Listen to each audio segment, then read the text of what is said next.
अस्सलाम वालेकुम नाज़रीन, मैं हूं सैयद उमर गर्देजी और आप देख रहे हैं बिना न्यूज़। जी नाज़रीन, आज हम बात करेंगे आज़ाद जम्मू कश्मीर की जो सियासत है उसका ऊंट किस करवट बैठा है और इस वक्त आज़ाद कश्मीर में क्या सियासी सूरत हाल है। आज हम बात करेंगे आज़ाद कश्मीर के ज़िला पूंछ की। पूंछ की सियासत हमेशा से ही एक बड़ी अहमियत की हामिल रही है और हर दौर में पूंछ का एक बड़ा किरदार है आज़ाद जम्मू कश्मीर में। और तहरीक आज़ादी कश्मीर के हवाले से देखा जाए तो भी पूंछ का किरदार हमेशा हमें फ्रंट लाइन में नजर आता है। इस वक्त तहरीक इंसाफ आज़ाद कश्मीर के जो बैरिस्टर सुल्तान महमूद चौधरी साहब का ग्रुप है उसने पूंछ के शहर रावलाकोट में एक भरपूर सियासी कुव्वत का मुजाहरा किया है। बड़ा सियासी शो वहां पे किया है। हजारों लोगों ने वहां पे शिरकत की है और इस मौके पे जो वहां का जो माहौल देखने में आया बहुत लोग पुरजोश नजर आए और उनका मतलब यही कहना था कि अभी तब्दीली जो पाकिस्तान में इमरान खान लेके आए हैं अब आज़ाद कश्मीर में भी वो तब्दीली आनी है। यहाँ पे बैरिस्टर सुल्तान महमूद चौधरी ने अपने खिताब में कहा कि तब्दीली की हवा चल पड़ी है। हमें यकीन हो चुका है कि आज़ाद कश्मीर में आइंदा जो है वो हुकूमत हम ही बनाएंगे। ये कहना था बैरिस्टर सुल्तान महमूद चौधरी का। उन्होंने गाजी मिल्लत का हवाला देते हुए भी कहा कि गाजी मिल्लत की क़यादत में जो काफिला आज़ादी के लिए चला था, तहरीक आज़ादी के लिए, वो अब तब्दीली के लिए निकलेगा। यानी कि इससे पहले जो पूंछ के गयूर लोगों ने आज़ादी के लिए एक मुनज़्ज़म अंदाज में कोशिश की थी, अब वही पूंछ की अवाम एक मरतबा फिर से मुतहद होके तो तहरीक आज़ादी कश्मीर के लिए अपना किरदार अदा करेंगे। अब यहाँ पे prime minister of Azad Kashmir राजा मोहम्मद फारूक हैदर खान को उन्होंने आड़े हाथों लेते हुए कहा कि राजा फारूक हैदर खान एक तरफ नानी का ख्वाब देख रहे हैं, दूसरी तरफ कह रहे हैं कि मैं आज़ाद कश्मीर का आखिरी वज़ीर आज़म हूँ। तो उन्होंने राजा फारूक हैदर खान पे तनकीद करते हुए कहा कि राजा फारूक हैदर खान आज़ाद कश्मीर के तो आखिरी वज़ीर आज़म नहीं है, लेकिन पाकिस्तान मुस्लिम लीग नून के आज़ाद कश्मीर में वो आखिरी वज़ीर आज़म होंगे और इस वक्त उनका जो चैप्टर है वो आज़ाद कश्मीर की सियासत से क्लोज होने वाला है। अब ये उन्होंने क्यों कहा और उनके जो मुकम्मल तौर पर उनका जो निशाना था वो मुस्लिम कॉन्फ्रेंस के अलावा नून लीग उनके टफ टारगेट में रही है। और बैरिस्टर सुल्तान महमूद चौधरी के हवाले से कहा जाए तो उन्होंने मेहनत काफ़ी किया है। तहसील लेवल, यूनियन लेवल तक उन्होंने जो अपना सियासी किरदार है वो अदा किया है। इससे पहले भी आज़ाद कश्मीर के साबिक वज़ीर आज़म रह चुके हैं और इस वक्त एक मरतबा फिर वो अपनी स्ट्रगल कर रहे हैं और आने की कोशिश कर रहे हैं। बैरिस्टर सुल्तान महमूद चौधरी ने यहाँ पे मजीद भी कहा और पूंछ के लोगों के जज्बात को अपने हाथों में लेते हुए कहा कि मैं जब वज़ीर आज़म था तो हमने पूंछ को कमिश्नरी दी थी, यानी कि कमिश्नर पूंछ का हमने लगाया था जो पूंछ के मामलात को करता था। लेकिन जो नून लीग की हुकूमत आई या मुस्लिम कॉन्फ्रेंस को खास करके उन्होंने यहाँ पे अपना निशाना बनाते हुए कहा कि मुस्लिम कॉन्फ्रेंस ने अपने दौरे इक़्तिदार में कभी भी पूंछ को नहीं देखा और पूंछ को उन्होंने हमेशा से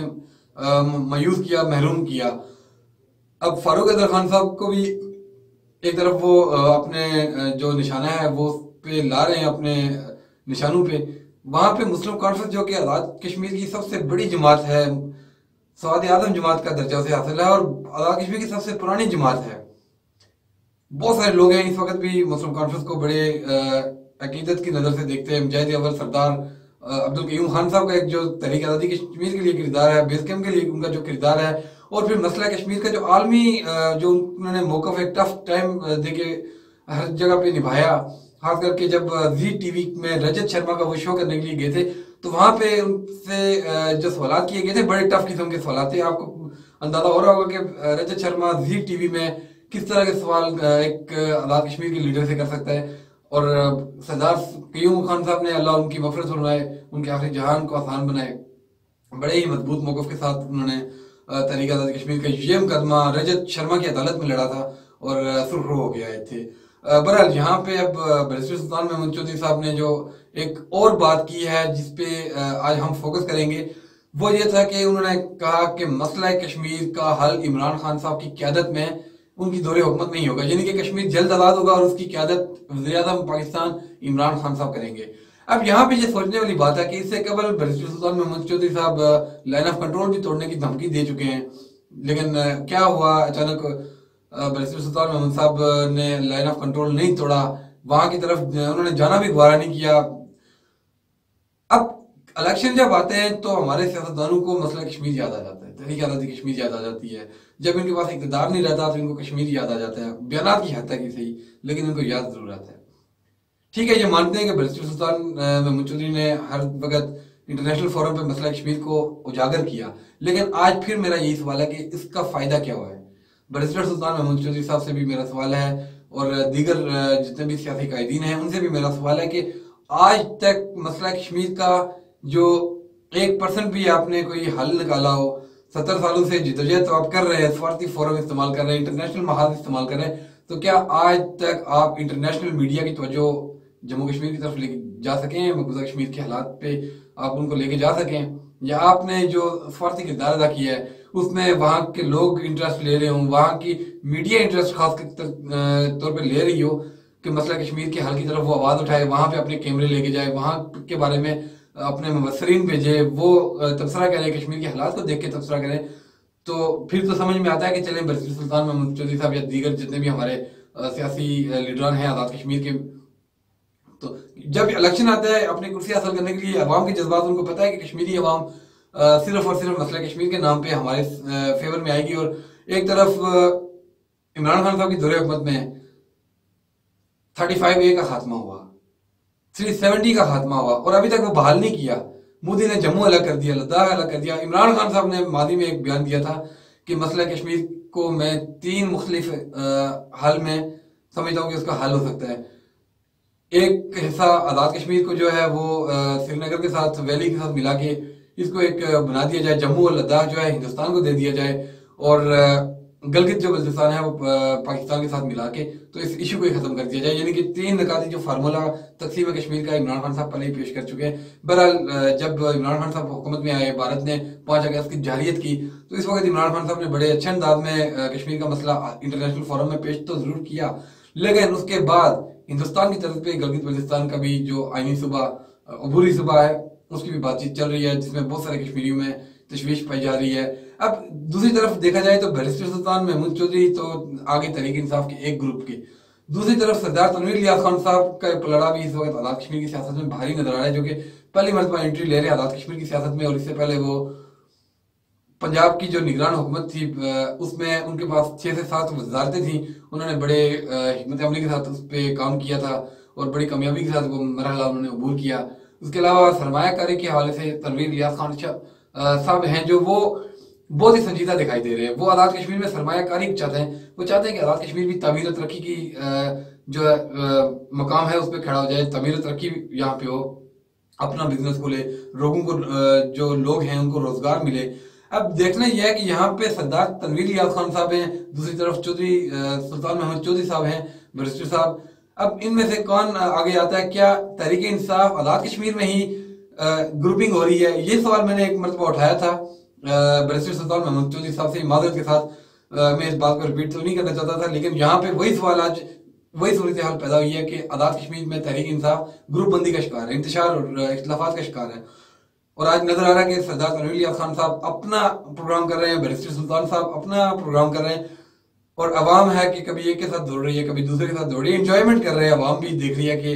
देखते हैं किसका पलड़ा भारी है, फिर आपने जो वोट होगा वो किसको हमने देना है। बहरहाल इससे पहले तो जो होता आया है, हमने देखा है कि जो वफाक में हुकूमत होती है वही आज़ाद कश्मीर में भी हुकूमत बनाती है, और इस वक्त वफाक में तहरीक इंसाफ मजबूत है, गलगित बल्तिस्तान भी उसके पास है,